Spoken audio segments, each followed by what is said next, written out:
So textual criticism is this field of research that studies the various ancient manuscripts to elevate the different manuscripts, to evaluate the different manuscripts and their variant readings to determine which reading is the closest to the original. So that's kind of it's a discipline, right? It's a literary discipline where they actually, this is what they do, right? Yep. Peer review stuff. Bart Ehrman is a textual critic, and rightfully so. He's done a lot of good work. He's worked with some of the very best. And debate within this field is paramount. It's needed, and so just because someone has written a popular book and gotten popularized doesn't mean he's the be all end all. But also, just because we disagree with him doesn't mean that he's a wackadoodle who's on the fringe of ancient aliens or something like that. Right.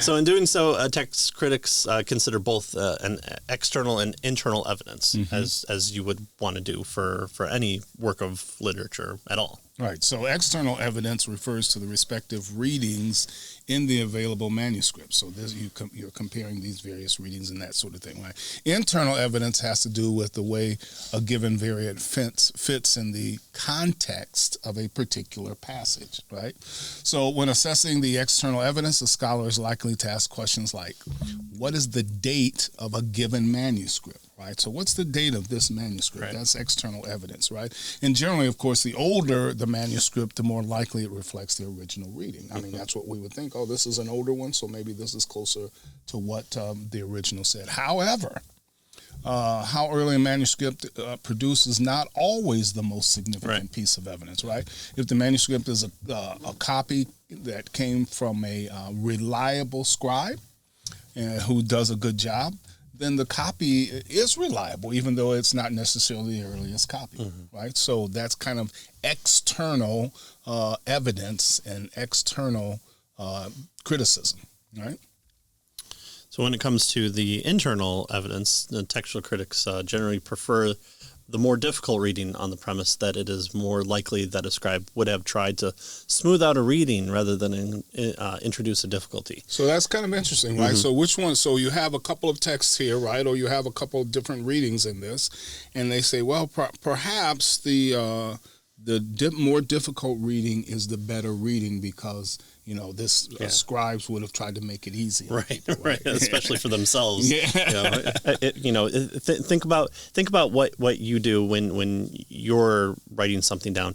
Aren't you kind of your masterfulness of the English language or whatever language it is, the rules and spellings and kind of how things flow and punctuation, and so you're most likely to hear something and then kind of copy it in the way that you know that it's going to go. And so if you misheard something, instead of going back, you're gonna use those presuppositional rules that you have in place for your language to kind of smooth it out, to give a reading that you would be familiar with. And so things like I remember you never want to start a biblical Greek learning 1st or 2nd Peter, because 1st or 2nd Peter is probably written by the hand of Peter, and it shows. It shows why he wanted to use Mark for the Gospel of Mark. Is that it's so clunky and disjointed sometimes. So why do we have 1st and 2nd Peter? It seems like you'd have to have a really masterful person that's trying to inundate us with the false doctrine in there for it to read the way that it does. Why not just say, this is from the hand of Peter, and look, here's the nice thing, and it's from the scholar. So we don't have to make any apologies for the bad grammar, but no, it's all there.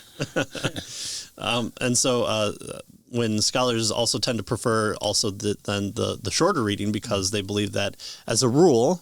Again, sometimes rules aren't always there, but as a general rule, scribes would have added words for explanatory purposes. Right. So the shorter reading then is the better reading. Like you were saying earlier, they might have added the notes there right into it because they weren't sure what was going on. And so not only is it the more difficult reading is what they use, but also the shorter reading is what they use. Right. Yeah. Right. What with these passages that we cite for evidence of the Trinity and the belief that the Trinity is an intertestamental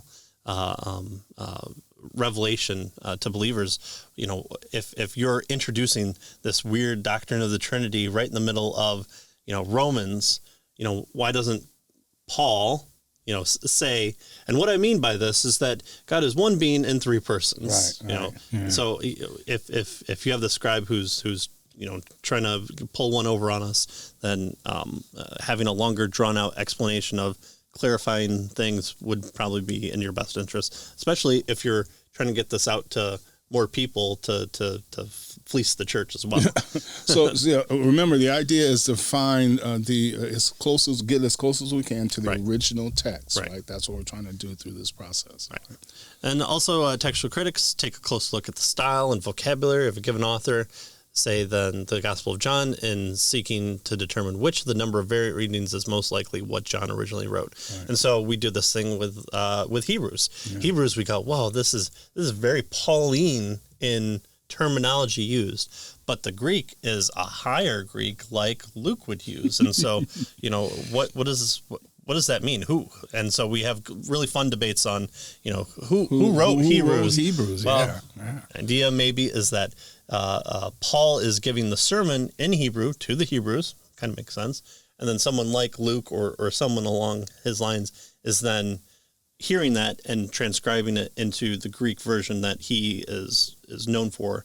And then, you know, there too is a textual critic is going to evaluate, well, High Greek, it's not the normal Greek of John. Mm-hmm. John's writing for common, very right. Koine, right. Common Greek. And so you would say, oh, well, it seems to be more Lukean in this word here or over here. And John would tend to, John is all over the world with the use of the word world. Yeah. And so, you know, sometimes when we read John's stuff and he says, world, we have to clarify, well, he means like all types of people here, because unless you become a universalist, which would contradict John and Gospel of John, then that wouldn't quite make sense. And so there's a lot of work to be done when you're doing translation stuff, when you're looking at these textual variants. And the good thing about it is we have a lot to go off, yeah. which not a lot of ancient texts do.